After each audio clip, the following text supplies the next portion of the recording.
Bonjour à tous, je vous retrouve pour une petite vidéo pour faire une petite review rapide d'un tarot que j'ai reçu récemment qui s'appelle le Cosmic Cycles Tarot de Martina Razzo et Myriam Eger. C'est la 3e édition, donc il était sold out assez rapidement, mais grâce à Sabrina de la chaîne Sabrina Passion des Oracles, que je salue au passage, j'ai pu le commander. C'est un tarot moderne qui s'accompagne d'un livret que vous pouvez acheter séparément ou par PDF. Donc moi j'ai choisi le PDF, donc il y a le guidebook à prendre dessus. Voilà, la boîte c'est un talk box. Voilà, Cosmic Cycles Tarot, un tarot moderne. Alors, j'ai tout de suite, j'ai abîmé la boîte, donc ça, j'étais pas hyper contente. J'ai un peu du mal à l'ouvrir, mais bon, à part ça, c'est le seul bémol que j'ai trouvé. Donc, voilà la boîte. Voilà le dos. Et vous voyez, les cartes sont hyper rigides, top qualité. Et ça vient avec une petite carte de remerciement et une version alternative du 6 de coupe. Donc que personnellement je n'utilise pas parce que cette interprétation ne me convient pas. Mais comme vous pouvez le constater, ce sont des illustrations très modernes. Et donc il a rejoint ma collection de tarots modernes qui conviendra, je pense, bien aux débutants. C'est assez expressif, hein. Bon alors c'est évidemment pas dans l'ordre, mais voilà, je vous le présente. Alors le 8 de coupe, le 9 d'épée. Vous voyez comme il est moderne. Il est très expressif. La grande prêtresse. Et puis il est coloré, il est très positif. Moi j'aime bien. Il est très parlant, hein.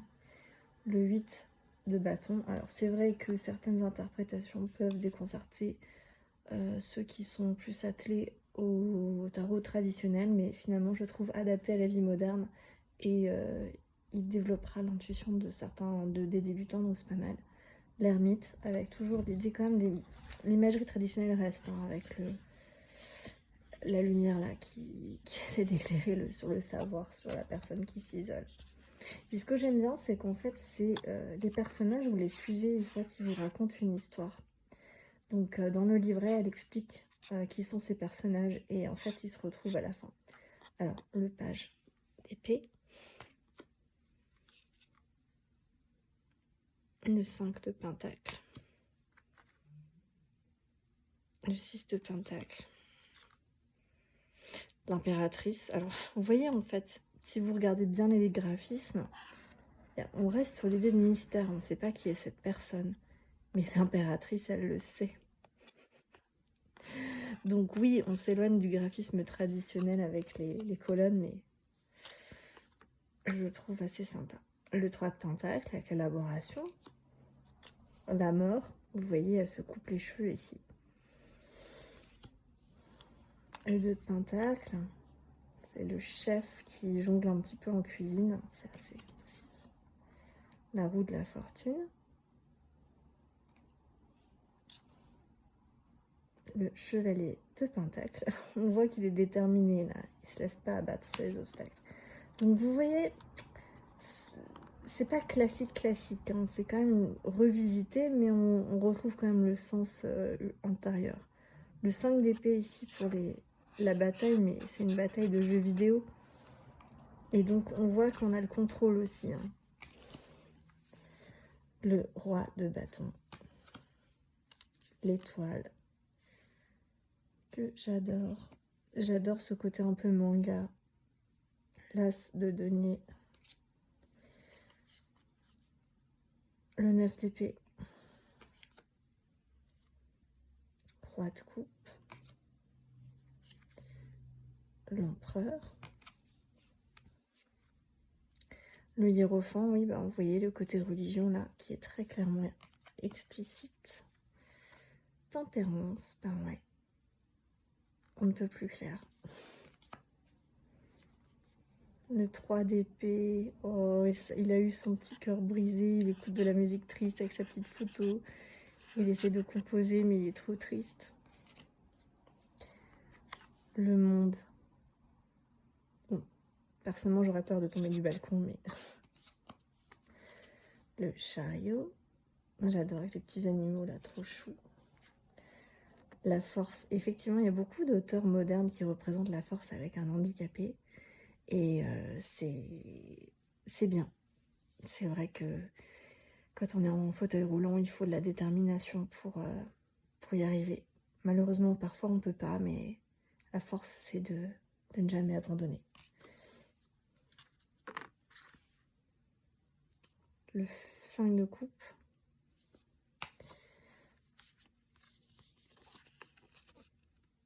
La justice.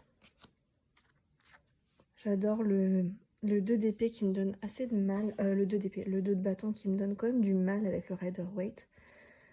Là, c'est très clair l'idée d'exploration, d'aller de l'avant, mais on ne sait quand même pas de quel côté de la rivière aller. Hein. Il y a quand même l'idée de se diriger, de choisir une direction pour explorer. Le 7 de bâton, on est assailli de toutes parts par des micros. Le 4 de pentacle, la notion d'économie qui ici on ne peut plus clair. Donc vous voyez, hein, si vous êtes débutant, vous avez du mal sur certaines interprétations, c'est quand même assez clair. Le 9 de pentacle, voilà. On se fait plaisir. Le roi d'épée, là, le katana, c'est quelqu'un qui réfléchit, qui prend des décisions. Donc vous voyez, il faut bien regarder les graphismes en détail et vous trouverez le sens. Le 10 de denier, le 3 de coupe, le soleil, j'adore cette carte, j'adore les tournesols en plus. Le page de coupe, donc vous voyez, vous retrouvez les personnages, hein. Ils vivent une histoire ensemble. Et voilà, donc vous voyez, la carte se suit. Le 2 de bâton, ben, on explorait et là, on est en train de... On a choisi dans quelle direction aller, et puis maintenant on explore l'île qu'on a retrouvée. Et vous allez voir, la 4 de bâton, c'est la reine d'épée. Le 7 d'épée, bon là, le voilà. En ce moment, c'est toujours sur les tarots, je vois souvent le 7 d'épée, c'est un personnage caché. Ben oui, méfiance. Et voilà, je vous disais qu'il y avait 2 6 de coupe dans ce tarot. Et je préfère celui-ci parce qu'il y a vraiment l'idée d'enfance et de nostalgie. Et je le trouve plus parlant. La reine de pentacle. Le 8 d'épée, ben ouais, on est coincé, on sait pas quoi faire. Le 6 d'épée, vous voyez, puis c'est moderne avec le drapeau de la Pride, là. C'est la victoire, là, c'est quand le mariage gay a été reconnu. L'as de pentacle. J'adore avec ces petites machines, je gagnais jamais à ces trucs-là. Le pendu. On trouve une autre perspective. Le 2 de denier. Le 2 de coupe. Ben ouais, on est en rendez-vous. Le 10 de denier. J'adore. Ah, j'adore, j'avais chouette celle-là. Et on part à l'aventure. Le roi de denier. Le 8 de pentacle. Et ben ouais, le travail. Vous voyez, c'est très parlant. Le page de pentacle. Le 10 d'épée. Oh là là, là c'est vraiment dans la tête, quoi. On est sur internet, ça nous pèse. Qu'est-ce qu'on dit? Trash. You're just crazy, shut up. Ça, c'est toutes des idées qu'on se fait.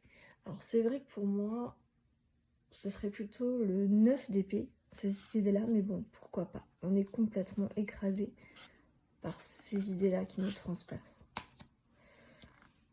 Le 5 d'épée, bah ouais, la défaite. Le 7 de pentacle.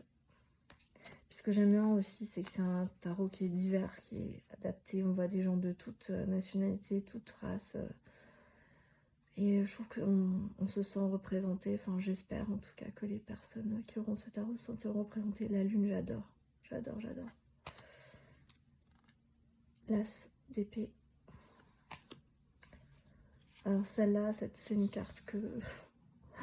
Le 2 d'épée qui me... J'aime pas cette carte. En tout cas, cette représentation-là qui est très parlante. Hein, mais ça me brise le cœur quand je pense à tous les enfants qui sont séparés entre leur papa et leur maman. Ça me fait de la peine. Et je trouve que cette carte exprime tout à fait... en fait, le choix impossible entre le père ou la mère. Et le 2 d'épée, c'est tout à fait ça. On n'arrive pas à choisir. C'est un choix impossible qui, de toute façon, nous fera souffrir. La reine de bâton. Le 6 d'épée. On quitte une situation qui ne nous convient plus. Le diable. Oula. Le cavalier de denier. Oula, ce soir, j'arrive pas. Le cavalier de bâton, pardon. J'arrête pas de dire denier alors que c'est pas du tout ça. Le page de bâton. Le jugement. Et ouais, on a eu son diplôme là. C'est la fin d'une étape. Le chevalier d'épée qui va à toute allure. Le magicien. Ouais, le DJ au platine. J'adore.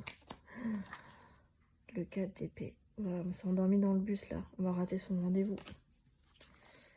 Le 7 de coupe. Quelle glace on choisit? C'est la tentation. Ça représente tellement bien. C'est vraiment sympa. Le chevalier de coupe. Ben ouais, allez, ça va pas. Je te donne un petit cocktail. Le 9 de coupe. Et oui, toutes ces victoires. Le 4 de coupe. Non, je veux pas voir ce que tu me tends devant moi. Et voilà, je vous avais dit, on se retrouve là. Le 4 de bâton. Ouais. L'as de bâton, la créativité, les nouveaux débuts. J'adore New York. La reine de coupe. Le 10 de bâton. Bon, personnellement, je trouve pas toutes les cartes, l'interprétation me parle pas sur tout, mais je trouve quand même sympa. La tour et l'amoureux. Voilà. Donc, je vais juste terminer cette revue. On va faire un petit tirage pour la semaine pour rigoler. Donc, j'espère que ce petit tarot vous aura plu. Moi, je le trouve vraiment sympa. C'est pas un tarot que j'utiliserai pour des divinations profondes, etc. Mais pour des petits tirages quotidiens, comme il est très parlant et il est pas prise de tête, il est tout mignon, tout lumineux, tout léger, je trouve que pour des tirages sur des questions pas très graves, du style quand est-ce que je vais recevoir mon paquet ou quelle va être ma tendance de la journée, je pense que ça peut être pas mal. Alors je vais demander, donc nous sommes le 4 décembre, quelle va être la tendance de la semaine pour tout le monde là? Quelles sont les énergies de la semaine pour tout le monde? Attendez, je vais le mesurer, je vais les battre derrière la caméra parce que ce sera plus facile. Est-ce que tu peux nous donner les tendances de la semaine pour tout le monde là? Voilà, je vais couper tout. Alors, petite coupe pour la semaine. Oh là là, tempérance et le diable. Bah écoutez, je trouve que c'est très parlant. Il faut trouver un équilibre pour éviter les excès. Donc cette semaine, si vous avez un petit peu trop de boulot, ben, n'hésitez pas à faire une pause pour méditer, vous promener, boire une petite tasse de café et de ne pas vous faire entraîner par les excès en tout genre. Donc je pense que c'est assez parlant. Donc voilà, c'est la fin de l'année, en général il y a beaucoup de choses à faire. Donc je vous conseille de vraiment, voilà, n'hésitez pas à faire une petite pause. Et on va en tirer une autre, juste pour le plaisir. Le 6 de Pentacle. Mais n'oubliez pas d'être généreux et de faire partager votre bonheur aux autres. Et oui, on est dans la période des fêtes de fin d'année. N'oublions pas ceux qui ont moins que nous. Partageons nos richesses. Voilà, j'espère que cette petite vidéo vous aura plu. Et je vous souhaite une excellente semaine.